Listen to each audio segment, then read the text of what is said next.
Sebelumnya, Assalamualaikum warahmatullahi wabarakatuh. Perkenalkan, nama saya Ninda Farina Arsyani, NIM 102-1932.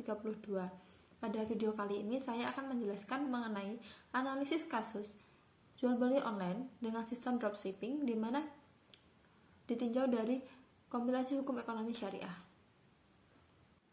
Pembahasan yang pertama yaitu mengenai jual beli. Jual beli adalah proses tukar-menukar antara barang dengan barang, barang dengan uang, dan uang dengan uang. Sedangkan jual beli secara online adalah suatu proses pembelian barang atau jasa melalui mereka yang menjual barang atau jasa dengan media internet, di mana para penjual dan pembeli tidak melakukan kontrak secara fisik. Dengan cara pembeli hanya melihat barang-barang melalui display dengan gambar yang telah disediakan di website penjual. Sedangkan dropshipper adalah sebuah metode jual beli secara online di mana penjual tidak menyediakan barang, di mana dropshipper tersebut hanya menerima pesanan, dan jika ada yang memesan akan disampaikan kepada supplier dengan mengirimkan nama, nomor telepon, alamat, dan jenis barang yang dibeli. Dan setelah itu dropshipper melakukan transfer kepada supplier. Untuk pengirimannya akan dilakukan oleh supplier dengan nama dropshipper tadi. Sedangkan kalau keuntungan yang diperoleh dari dropshipper yaitu dari barang yang dijualnya yang diambil dari suppliernya. Dan untuk saat ini para penjual online telah terdapat undang-undang yang mengatur tentang jual beli tersebut. Di antaranya yaitu Undang-Undang Republik Indonesia nomor 11 tahun 2008 tentang informasi dan transaksi elektronik, dan Undang-Undang RI nomor 8 tahun 1999 mengenai perlindungan konsumen. Jual beli secara online saat ini merupakan jual beli yang sangat diminati oleh masyarakat karena kemudahannya dalam mengakses internet tanpa ribet keluar ke rumah. Namun, di balik sisi positifnya jual beli online terdapat juga dampak negatifnya seperti banyaknya pesanan pelanggan yang rusak, ada yang tidak sesuai, seperti itu yang menyebabkan kekecewaan pada pelanggan. Dan di dalam Islam telah menjelaskan bahwa membolehkan transaksi jual beli dalam hal-hal yang dilarang dan transaksi tersebut. Allah juga menghalalkan jual beli dan mengharamkan riba. Dan segala bentuk transaksi jual beli yang mengandung unsur gharar, maka itu tidak diperbolehkan karena tidak ada kejelasan dalam produk yang dibelinya. Adapun kelebihan dan kekurangan dari dropshipper, yang pertama, kelebihan dari dropship yaitu tidak membutuhkan modal besar dalam memulai usahanya. Sebagai dropship juga tidak perlu menyediakan kantor atau gudang untuk menyimpan barangnya.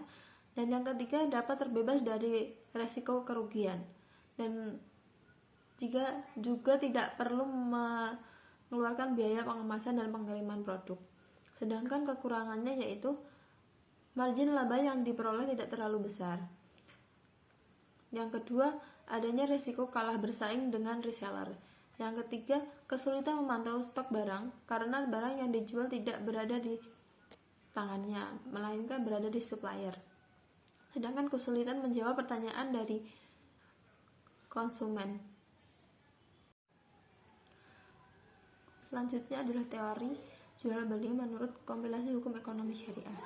Jual beli dalam KHES disebut dengan bai, di mana jual beli tersebut dikenal dengan bai salam dan harus memenuhi beberapa ketentuan yang telah dijelaskan dalam KHES, seperti pada pasal 101 di mana dijelaskan bahwa barang harus dilakukan dengan syarat kualitas dan kuantitas yang jelas, dan spesifikasi barang dijelaskan secara detail.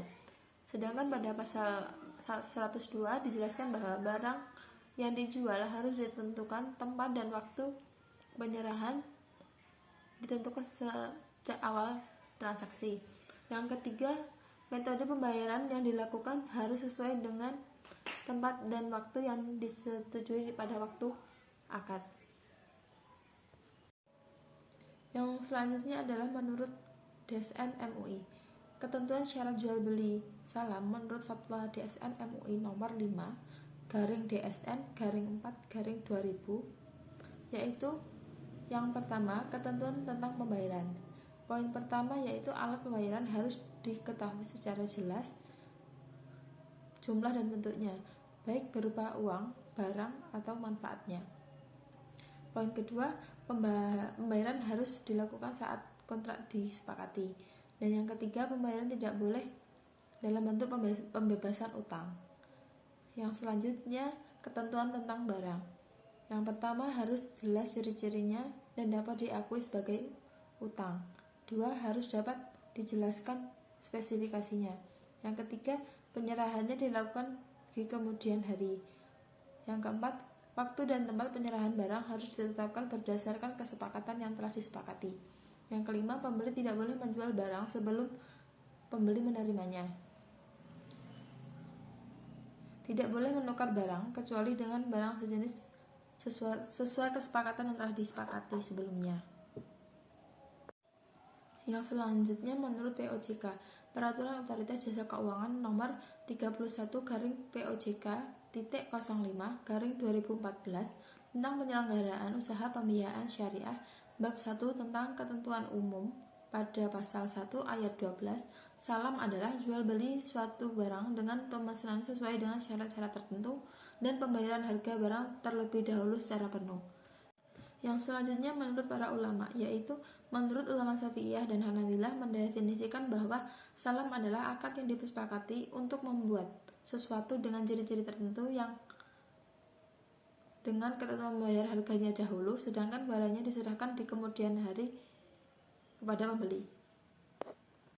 Selanjutnya adalah akad-akad yang digunakan dalam jual beli online sistem dropship. Di sini adalah yang pertama adalah akad simsara, yaitu sebagai perantara antara penjual dan pembeli sebagai sarana untuk memperlancar transaksi secara baik. Maka simsara mendapat upah atau bonus. Pekerja samsara dalam fikih termasuk dalam akad ijarah, suatu akad yang memanfaatkan orang lain dengan sebuah imbalan. Hukumnya boleh atau mubah jika memang telah mentaati ketentuan yang telah ditetapkan dalam syariat Islam. Yang kedua adalah akad wakalah, yaitu produsen sebagai pemilik barang mewakalahkan penjualan barangnya kepada dropship, sehingga dropship sebagai kepercayaan dari wakil dari produsen. Yang ketiga adalah akad salam atau memesan barang terlebih dahulu atau pre-order, yaitu akad pemesanan atau barang yang telah ditentukan kriteria yang sudah disepakati dengan pembayaran tunai pada saat akan berlangsung dan kemudian barang akan dikirim setelah terjadi kesepakatan tersebut. Yang keempat selanjutnya adalah akad bai taksid, yaitu sistem kredit seperti Shopee Pay Later. Selanjutnya penerapan teori pada kasus. Seperti yang telah dijelaskan dalam POJK nomor 31/POJK nomor 5/2014 tentang penyelenggaraan usaha pembiayaan syariah bab 1 ketentuan umum pasal 1 ayat 12, salam adalah jual beli untuk suatu barang dengan memesan sesuai dengan syarat-syarat tertentu dan pembayarannya pun setelah dijelaskan terlebih dahulu secara penuh dan untuk pengiriman barangnya akan dilakukan setelahnya.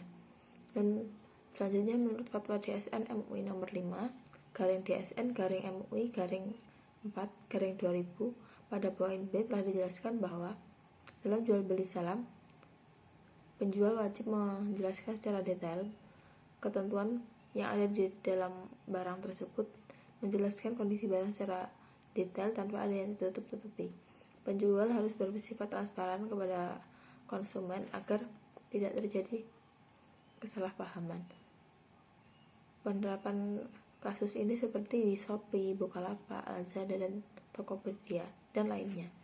Mengatur mengenai jual beli salam yang mana segala ketentuan dan dalam jual beli tersebut dijelaskan secara rinci dan jelas sehingga dapat mengurangi resiko bagi pelanggan dan tentunya tidak melanggar syariat Islam. Saran dari saya yang pertama yaitu mengecek ulang barang yang akan kita beli. Yang kedua, pihak penjual harus menjelaskan secara detail barang yang akan dijualnya, membuat kesepakatan jika terjadi kerusakan barang. Pembeli atau penjual harus siap dengan konsekuensinya. Yang ketiga, untuk para pembeli harus lebih teliti lagi dalam memilih barang agar tidak terjadi kekecewaan. Sedangkan menurut KHES, Fatwa DSN, POJK, dan pendapat ulama mungkin bisa diperbarui dengan menyamakan ketentuan mengenai jual beli salam agar lebih mudah untuk dipahami kembali. Sekian penjelasan video dari saya. Apabila ada kurang dan lebihnya saya mohon maaf. Wabillahi taufiq wal hidayah. Assalamualaikum warahmatullahi wabarakatuh.